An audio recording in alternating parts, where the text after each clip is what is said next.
Usukumsindo omunye wama-TikTok ngalesikhathi ephumela obala ukuthi inyanga ezilejithi laphana-ke ku-TikTok ezikhona futhi zi-active ubani nobani. Njengoba-ke kubalwe yena-ke u-Dr. 3 Second naye-ke uKing Buck. Sawubona kuphi nakuphi lafunye ikhono lombuso njengamanje. Ukubingelelayo uyena Mathindo Gcobisi Ntombi mqamela emihlaka abanye zibaqhumana malwazi. Ngana wethu ngabe usuku lakho lokuqala la ngicela uzenze kulungela upress subscribe button ushare uphinde comment wenze sure ukuthi uyalike, uyasubscribe, uyaplenda ivideo ziphele bese uyakhomenta. uMax Makhanya ususe umsindo ku-TikTok njengoba-ke kwaziwa ukuthi kunesixhingololo njengamanje uKing Buck ukuthi kuney'nyanga zamanga kanye-ke noGwatshoni njengoba-ke esesikeshini sokuthi uyaphika ukuthi usesikeshini. Njengamanje ugcine ephumela obala uMax Makhanya ukuthi ngempela izinyanga ezilegit u-Dr. 3 Second kanye-ke noKing Buck wasebala-ke izathu zokuthi why ethi balegit. Lalela mlalelo wasekhaya ukuthi ngempela kungani ethi balegit.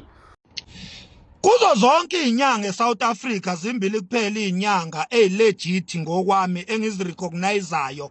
Nawe futhi ngizothi mase ngiwabeka ama facts ubone ukuthi lezi izinyanga ngempela zilegit. Ubulegit ke ngikhuluma ngabo angisho ukuthi zilapho kwangempela futhi angisho ukuthi zipowerful okwangempela. Ngichaza ukuthi emehlweni ami nasemehlweni abantu zilegit. Ukuthi kwenzakalani ke emakhoneni ngisuke ngekho lapho angiyingeni leyo. Ubulegit balapho baziwa yilabo bantu abasuke benabo emakhoneni belaphana. Kodwa emehlweni ethu njengomphakathi lezi izinyanga zombili izona kuphela eSouth Africa ezilegit. Mangithi zilegit ngichaza ukuthi ziyiqiniso. Number 1, uDr. 3 Second. Number 2, uKing Buck. uKing Buck uthanda ukuba ngenhlana kancane kaDr. 3 Second. Kodwa zombili lezi izinyanga emehlweni omphakathi esociety zilegit. Uyathanda noma awuthandi. Angisho ukuthi ungaqhubeki uthanda ukhehlelezo wakho uDr. 2+2 wakho, uDr. Mkhulu wakho, uDr. Ntontoni wakho, angisho ukuthi ungaqhubeki ubathanda. Kodwa mina ngikutshela ngezinyanga ezikwaziyo ukumela into yazo ezi-professional when it comes to public eyes. Zu2, Dr. 3 Second, King Buck. uDr. 3 Second bafowethu asikho iskandali esaziwayo ngaye esikwi-public figure nje ekuthi uDr. 3 Second uexposiwe useqola umuntu kuphi wamosha izimali zakhe wamoshela amabhizinisi akhe. Azikho iskandali enjalo ezizazi ngoDr. 3 Second. uDr. 3 Second ulandelwa izinyanga njalo ulandelwa amakhosi, ulandelwa abantu abakholwayo. uDr. 3 Second uprofessional, uhumble, unerespect, uhlonipha ngisho ingane encane ngoba nje ine-position ethile. uDr. 3 Second uyayihlonipha. Sihlezi sibone ehlonipha ngisho King Zoso. Iy'ngane ey'ncane uDr. 3 Second ayihloniphe, ayirecognize, ayinikeze i-platform emzini wakhe omkhulu, ayinikeze i-platform. Uhlonipha omncane, uhlonipha omdala. uDr. 3 Second uwise, uprofessional, ulegit emehlweni omphakathi. uDr. 3 Second. uDr. 3 Second ulegit emehlweni omphakathi. Asikwazi okwenzeka emakhoneni asingeni kukho ngoba kukho emehlweni ethu. Sikhuluma ngaloko okusemehlweni ethu. uDr. 3 Second ureal, ulegit. Ulegit uDr. 3 Second. Uzithobile, uhumble lo muntu. Endlunkulu makwenziwa izinto umthola eviyweni lezinsizwa. Abizwe arecognize amakhosi, amkhiphe eviyweni athi Dr. 3 Second. Amkhiphe ngoba ilevel yakhe vele isuke ingamfaka eviyweni. Kodwa ngenxa yenhlonipho nokuzithoba okukuye uzithole eseviyweni. Ebese iyamkhipha ilevel imtomule lapha eviyweni. So that is Dr. 3 Second. uDr. 3 Second intatheli ziyahamba ziye kwakhe. Afika uDr. 3 Second azamukele ngenhlonipho ngisho abaculi. ngisho amavukane ayaya lapha kwa Dr 3 Second afike awamkele ngenhlonipho elinganayo ekuyilevel eyodwa. So ulegit uDr 3 Second bafowethu. Bese kuba uKing Bhaka ngamazi uKing Bhaka nkosi yami esemncane leli dread lakhe nje lidala kabi ngilazi mina liselisha leli dread lakhe. Uyabona manje ukuthi likhula naye. uKing Bhaka bafowethu is the most consistent person I ever knew. Uconsistency uDr uLokhuza uKing Bhaka. uKing Bhaka akaze aqala into yamhlula along the way. uKing Bhaka akaze wathi uzolapha umuntu maqedwe wahluleka along the way. uKing Bhaka mina live lapha workshop ngimazi mina elapha ilonda umuntu ebole phuhlu enuka impethu ephethuza impethu umuntu onyaweni isilonda sigcwele umlenze wonke ephuhluka impethu. uKing Bhaka ngiyamazi mina live evusa umuntu onjalo, umuntu osewaxoshwa ebhedlela ongasakwazi ukuya ebhedlela ongamukelekile endawo, umuntu oselinda ukufa. Ngiyamazi mina uKing Bhaka emvusa lo muntu aphile.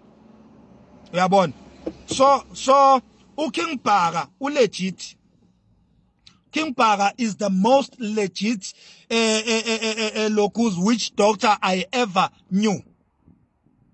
Ngiyamazi mina uKing Bhaka akhombe isilonda siphethuza impethu athi lo muntu ngizomvusa. Nangempela nithi niyambona lo muntu mhlambe after 3 to 4 days uthi uyambona lo muntu siyayihambela efike ethwelwe. Mina ngazi abantu lapha eworkshop befike bethwelwe ngetshali.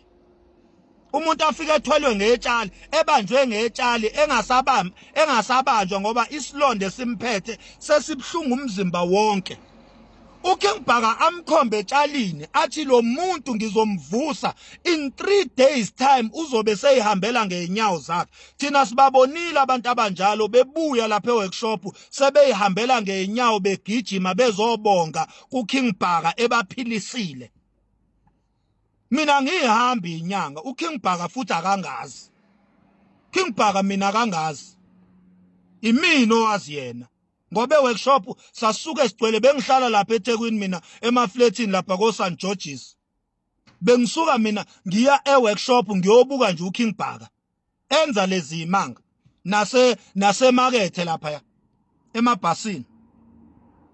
So uKing Bhaka mina ngamazi kusekhona lenyanga leyaboshwayo ekwakuthiwa uDr Gumede le eyayibiza yonke inhlobo yenhlamba lapha eworkshop. Ngamazi ngalezo khathi uKing Bhaka esamncanyana.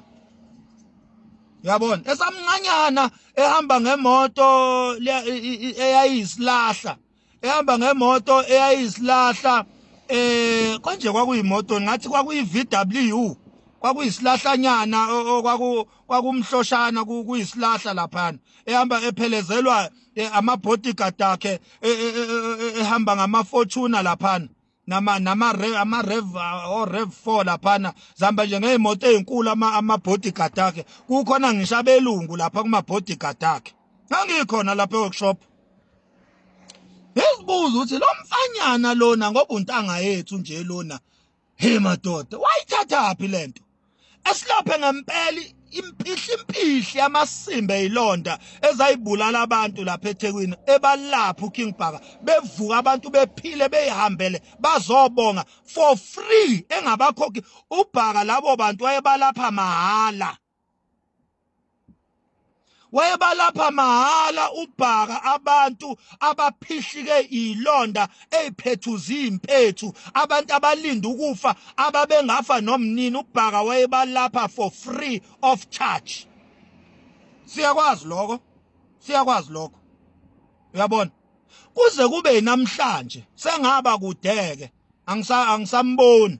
Sengigcina ngokumbona nje la kuma social media. Kodwa indlela engimbona ngayo, he still maintained his position. He still on that. Usayilo waBhaka lo engangimazi owayethi mayiqala into ayiqede. Kumanje uBhaka uvikela abantu kuma crooks enyanga. uBhaka uvikela abantu kumanje kulamasimba ezikeleton zenyanga igebengu ikem. uBhaka umile uthukelwa ukuvikela abantu. Eqinisweni nje uBhaka into mayekhuluma ethi uyabavikela abantu. Uyabona ukuthi cha ngempela la abantu bebeshona ngempela la. Ukuba uBhaka akakhulumanga nami bengizoshona lapha. Khumbula nje ekhuluma le ndaba yescam secompetition uKhehleleza efuna ukuwinisa abantu. Wabona ukuthi abantu bashona lapha kulesa scam. Kodwa uBhaka wasivula amehlo wasibonisa ukuthi hey uyasivikela ngempela. Ngiyaphinda futhi mina ngiyisebenzisa indaba yenyanga kodwa ngiyazibheka ngiyazibona inyanga zu2 kuphela uKing Bhaka no Dr. 3 Second.